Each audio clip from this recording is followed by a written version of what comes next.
Austin Petersen really impressed me with his constitutional basis. In the future, they would be powerful figureheads for the party, Austin Petersen and Larry Sharpe. Austin Petersen definitely, I feel, has the message to carry across the country.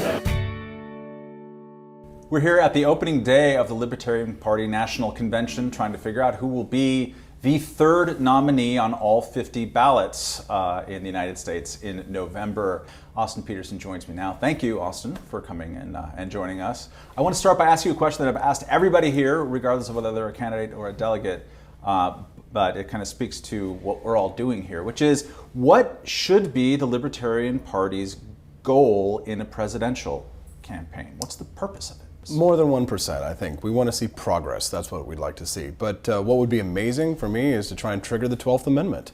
Let's try and throw this baby into the House. Let's go for a real win. Let's be strategic. Let's be smart. Let's try and move the ball down the field. You can try the long pass, or you can move the ball down the field with short little passes. And so what would be a state that would be in play that you think? Potentially Missouri. I did really well in the primary there. I'm well known. I'm loved there. I have a community of people who support me, and I'm kind of seen as a favored child of the Midwest by my hometown. So potentially there. Also Utah might be a good one there, where a more pro-life, pro-constitution candidate might do well. Ted Cruz had a lot of support out there, and a lot of those people have jumped onto my campaign. Mormons are very libertarian, so perhaps that might be a good place for us to go and try, because Trump didn't do that well out there, right. So that might be the place to go.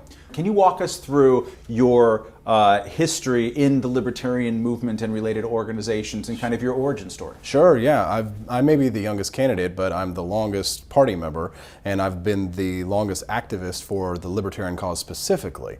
So I started out as a street activist in 2007. I would walk from subway car to subway car with Ron Paul's book, Foreign Policy of Freedom, and I would read Ron Paul's speeches to the subway citizens. And now, just to interrupt here, did you wake up one morning and read this book and it transformed your life, or No. how did you get involved with the Ron Paul movement? I was inspired when I saw his debate with Rudy Giuliani, and I was paying New York City income taxes, and I was upset. So I wanted a candidate that I could support. And when I saw Ron Paul sort of smack down Giuliani on foreign policy, it was sort of an awakening moment. And I went downtown in Manhattan, and myself and 12 other gentlemen turned that an old nightclub into a 1,200 person strong organization. We raised $1 million for Ron Paul, and then I got a job with the Libertarian Party thanks to that activism. I'm very good at organizing. I'm kind of the community organizer for libertarians, and I build online communities, mostly digital communities of people who are of like mind. And what I learned was that the libertarian movement, when unified in purpose, is very powerful. So while I was working at the Libertarian Party, I put together a memo with the internship staff that I had created, how to get libertarians on TV. Judge Napolitano, who is another person who I was a great fan of, who had a little podcast on Fox. It was just a little digital thing. And so I stood up one day with David Bose at a meeting, and I said, David, let's get the Judge's own show. And that was successful. So I launched a show on Fox Business from outside of Fox, and I became the Judge's producer. He called me the right side of his brain. And I learned everything that I know about the Constitution from the Judge, and kind of fought in the trenches beside him as his A1 producer. And I think that I'm the best person to carry these ideas forward, because I can articulate them to the American people in a way that isn't quite as off-putting perhaps as some of our approaches in the past. And I'm not seen as sort of like just a pie-in-the-sky, high governor, from New Mexico, where people look at him and say, is he here? Is he awake? Is he asleep? And they see me as energetic and exciting and ready to lead a movement that I had started on the streets of New York City, back from Kansas City into Washington, D.C.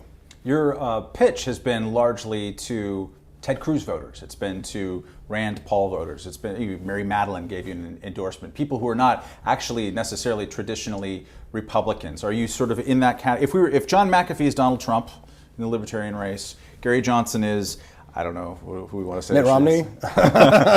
Who is Austin Petersen?